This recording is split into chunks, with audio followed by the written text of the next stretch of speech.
I want to talk about an article, an entirely shifting focus here.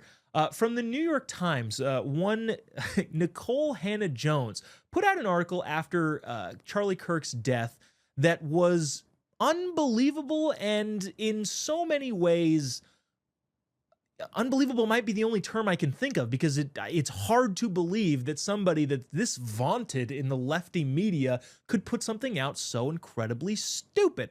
The 1619 Project author, the DEI hire that for some reason looks like she went to a clown store for whatever wig they sell there, put out an article that was, you have to laugh. It's so hilariously bad that it is almost funny if the situation weren't so tragic. The article's subheadline was, "For those who felt denigrated." I almost said disintegrated because it's a typo.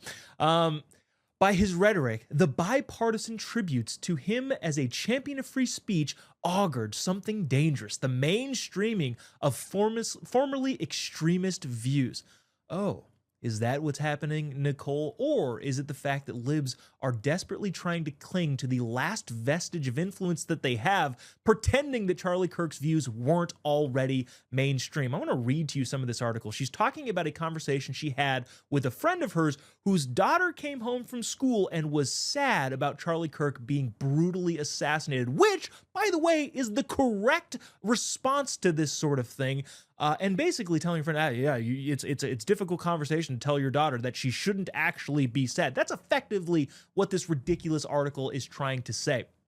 She said, for instance, Kirk had claimed that for prominent and successful, air quotes here in case you're listening to the podcast, Black women who all went to Ivy League universities because of affirmative action, Justice Ketanji Brown Jackson, who again was only hired because Joe Biden said, "I'm looking specifically for a Black woman," which is racist and also probably illegal. Former First Lady Michelle Obama, who again is only popular because she was married to a man who had a lot of ambitions. I disagree with him entirely, but that's the only reason Michelle Obama is a thing. TV host Joy Ann Reid, who admitted, by the way, that she got into Harvard because of affirmative action, so I'm not entirely sure what the argument to be made with her is. And former Representative Sheila Jackson Lee of Texas, who again, Charlie on his show played a clip of her saying, "Yeah, I'm here because of affirmative action and DEI. That's the only reason I got this spot." Nikole Hannah-Jones went on to her article saying, did not have the brain processing power to otherwise be taken really seriously and had to go steal a white person's slot. Again, she has Charlie in quotes there, but not in context, which is the point of the entire thing. He's basically saying all of the people pushing DEI are the racists because they promoted these people who otherwise are unqualified to positions that they should have not had to begin with. She also says this: he argued that Black America is poorer and more murderous and more dangerous than when Black people were living under Jim Crow. You might not like the sound of this, but that's just true. That's just factually true, right? That's not saying that Jim Crow was good. Nobody's making that argument. Charlie wasn't making that argument. What he was saying is that the cultural developments after the Civil Rights Act, which gave government everything to a group of people who became then dependent on the government, made things worse for those people.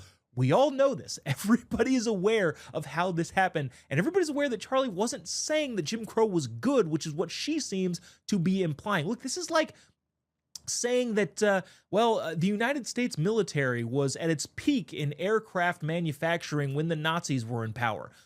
Nobody is saying the Nazis are good. That's just a fact, right? That's just factually accurate.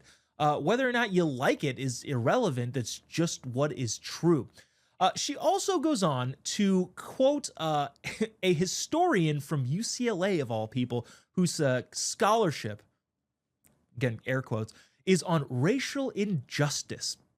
Robin D.G. Kelly, I don't know why you need so many names, pointed to the fact that Trump was widely condemned during his first term when he called the white supremacists who rallied in Charlottesville, Virginia, very fine people. Again, no, he didn't. I don't know how many times we have to point that out. At this point, being ignorant of that fact is a choice, so she's either evil and lying or stupid. I'm not withholding the fact that she might actually be stupid. That actually might be the overall premise here. Again, you can be evil or stupid. She may, in fact, be stupid or too stupid to recognize that. The point of all of this is trying to say, look, if you're going to misunderstand something intentionally and then build your ideas on that misunderstanding, I'm not sure how much we can help you.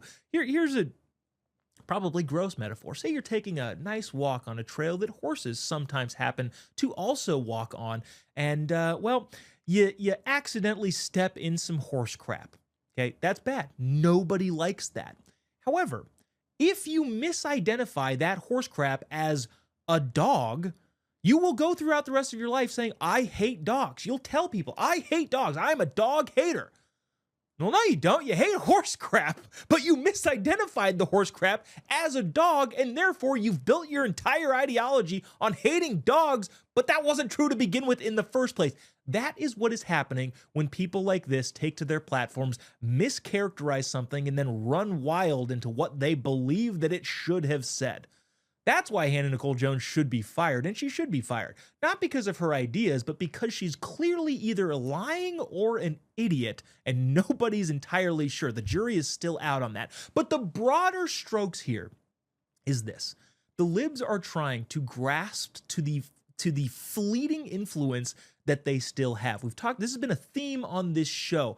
That the 80% of America is starting to realize that, one, Charlie's ideas were mainstream, and two, the 20% who are very loud are not the ones who should be controlling the narrative. That is not how any of this works, and people are starting to wake up to that. And so what this article is, and what this clown-haired person thinks is, what she's saying is that we are trying to remain the voice of control in this country, while their influence is leaving faster than it possibly could.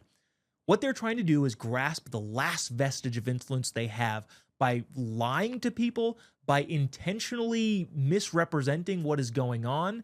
And that is the problem that we are going to have to face with the people who still have a voice, by the way, putting out nonsense like this. This is somewhat apropos of nothing, but this is also where this lady's ideas come from. I want to play this clip here because it's worth noting that this is what these people think. Again, not really related to this particular article, but this is, again, how these people view the world and the government's role in the world that they exist in. Watch this cut one.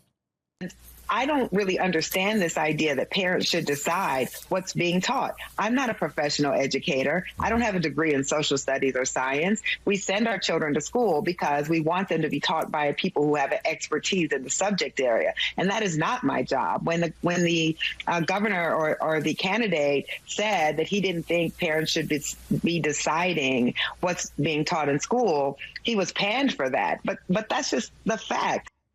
Yeah, Bill Maher, I think, said it best. If liberals want to keep telling parents that they should have no influence on what their kids learn or what their kids do, they will lose every single election for the foreseeable future. That is where these ideas come from.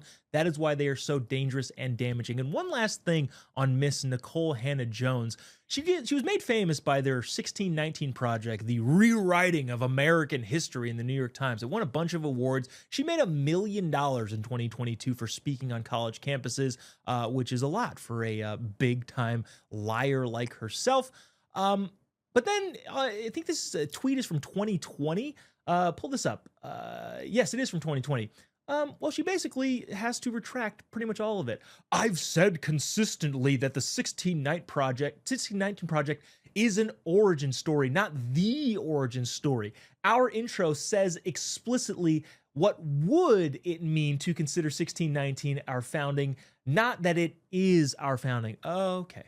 What that sounds like is it is a retraction. It is BS. But it's what if it was BS? That's how I'm trying to characterize that.